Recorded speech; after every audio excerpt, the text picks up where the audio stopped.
Não sei se é melhor assim ou com o microfone. Tá bom? Então, eu prefiro. Bom, eu separei para vocês alguns tópicos que eu acho extremamente interessantes a gente discutir, já que é um fórum de jovens entusiastas, né? Estudar biologia, sem dúvida nenhuma, é uma coisa bem interessante e, sem dúvida nenhuma, não consigo imaginar pessoas que não têm entusiasmo com questões a serem perguntadas, a serem resolvidas dentro da nossa área de interesse. Então, eu sou geneticista, então vou falar de como a genética pode responder a questões importantes sobre evolução humana e alguns aspectos extremamente interessantes, inclusive a ver com nossa construção de identidade. Então eu separei 4 tópicos para falar aqui com vocês: o que nos faz humanos, confrontando mitos, construção de identidade, o mundo moderno, impacto em nossa trajetória evolutiva. Então eu vou procurar dar exemplos desses 4 tópicos, justamente para a gente conseguir trazer um debate interessante aqui nesse momento. Bom, você sabe que o projeto Genoma já aconteceu, que foi o sequenciamento de todo o nosso material genético, que resultou numa quantidade de nucleotídeos na ordem de 3 bilhões de pares de bases. Mas quando a gente olhar e fazer uma genômica comparada, que é algo que está sendo muito em voga nesse momento, porque não é só o genoma humano que foi sequenciado de uma série de outros organismos, inclusive outros mamíferos e outros primatas, a gente vê que, por exemplo, os músculos, que é o ratinho, ele tem 2,5 bilhões de pares de base, 14% só menor que o genoma humano, que tem essa porcentagem aqui de 2,9 bilhões de pares de base. Ou seja, 90% do genoma do camundongo mostra similaridade com o genoma humano.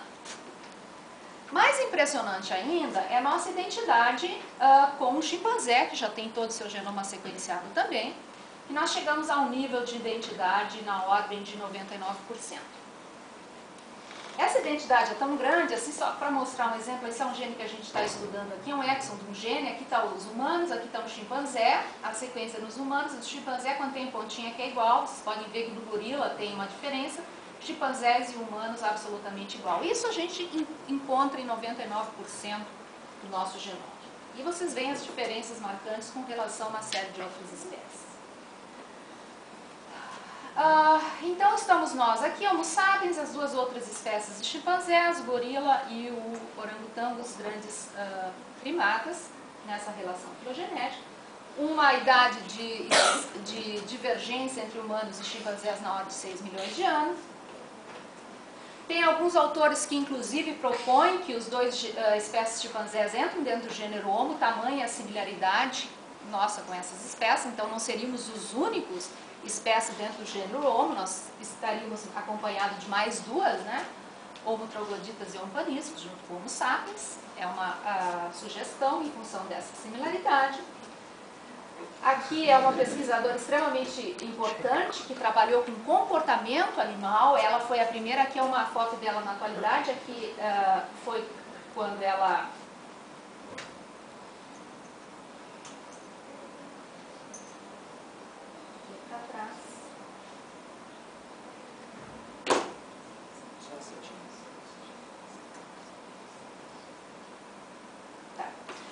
Ela foi a primeira pesquisadora que foi para a África acompanhar comportamento de chimpanzés, a Jeanne Goodall, nos anos 60, 70 na África, e ela observou comportamentos extremamente interessantes que até então eram só identificados com humanos, por exemplo, desenvolvimento de cultura, a fabricação de ferramentas e transmissão dessa informação ao longo de gerações, então transmissão vertical, algo que era exclusividade humana.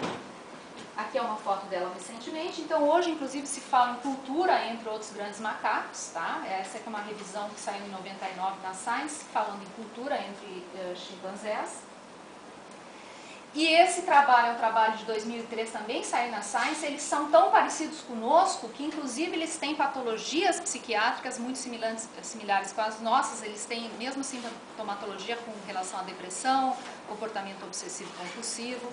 E esse trabalho, essa carta, na verdade, para a Science foi um apelo a que esses animais vítimas de abuso, depois que passam por circos ou laboratórios de pesquisa, tivessem uma aposentadoria digna, em ambientes adequados, e inclusive fosse tratado com psicofármacos. Ou seja, talvez a nossa maior identidade com esses animais seja o fato de nós compartilharmos com eles os mesmos sentimentos, os mesmos sofrimentos em nível emocional. No entanto, ninguém confunde um humano com um chimpanzé.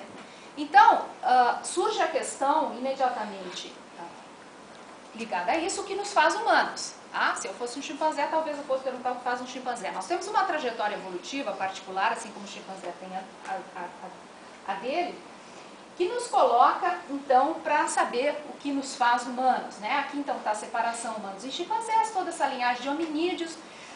Uma das coisas importantes culturais que a gente traz como espécie é esse sentimento de superioridade, já que a gente olha para o lado, nunca teve outra, a gente não vê nenhuma outra espécie de primata bípede, nem sempre foi assim, em torno de 2 milhões de anos tinham várias espécies de primatas bípedes, acabou sobrando só uma, que é a nossa que chegou até hoje, tá? Várias outras espécies, essa é uma espécie que talvez tenha vivido na Ilha de Flores, não, talvez não, viveu na Ilha de Flores, desaparece quando o Sapiens sai e migra e coloniza os outros continentes. Então, na verdade, quando surge essa criatura aqui com habilidades cognitivas extraordinárias em termos de fabricar ferramentas, desenvolver cultura e modificar ambiente, a coisa muda e fazer representação simbólica é a única espécie que até hoje é descrita que faz representação simbólica, ou seja, cria arte em linguagem articulada.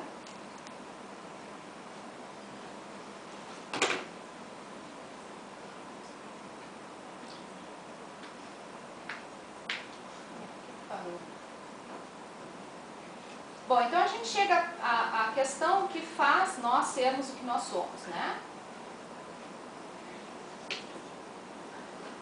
Aqui é só uma enorme quantidade de diferenças que nós temos com os chimpanzés, então, desde organização social, cultura, comunicação, neurobiologia, endocrinologia, embriologia. Então, se nós temos uma identidade enorme em termos de genoma, onde é que estão essas diferenças que fazem com que a gente não confunda um humano com um chimpanzé? Então, a gente está atrás, né? Aqui é um exemplo de um fator de transcrição extremamente importante.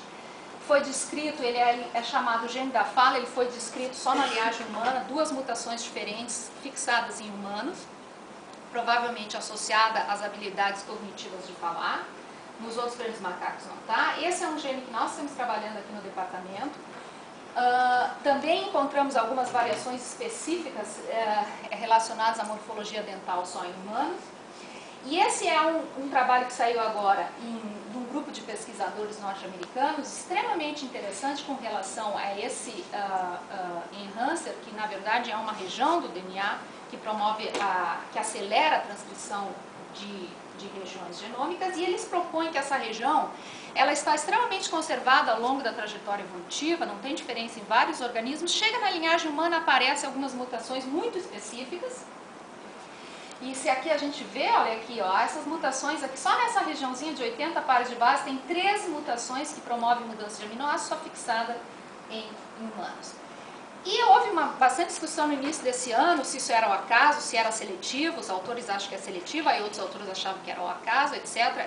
Esse fermento, ele promove a transcrição de genes envolvidos com membros e mãos e pés, ou seja, estaria fixado na nossa espécie porque teria ajudado a botar o dedo opositor, postura de pés, da forma que a gente tem, etc., favorecer a postura ereta, uma série de coisas. Nós investigamos, aí surge uma série de questões, isso não pode ser o acaso, nós pegamos então e fomos investigar essa região de 81 pares de bases, numa amostra enorme de nativos americanos, que tradicionalmente são conhecidos por apresentarem, quando o sistema não é sujeito à seleção, quando o sistema é neutro, como alguns autores estão dizendo, que aquilo ali não é por seleção, é por casualidade, eles têm extrema variação. E a gente encontrou em todas as populações estudadas até o momento, todas as 13 mutações que estão fixadas na nossa espécie, fixadas entre os nativos americanos e nenhuma nova mutação. Isso significa que é uma variação que aconteceu na nossa espécie, ou seja, depois da separação de humanos e chimpanzés, provavelmente com grande implicação em termos de morfologia de braços e pernas, e que está fixado na nossa espécie, ou seja, uma característica de Homo sapiens.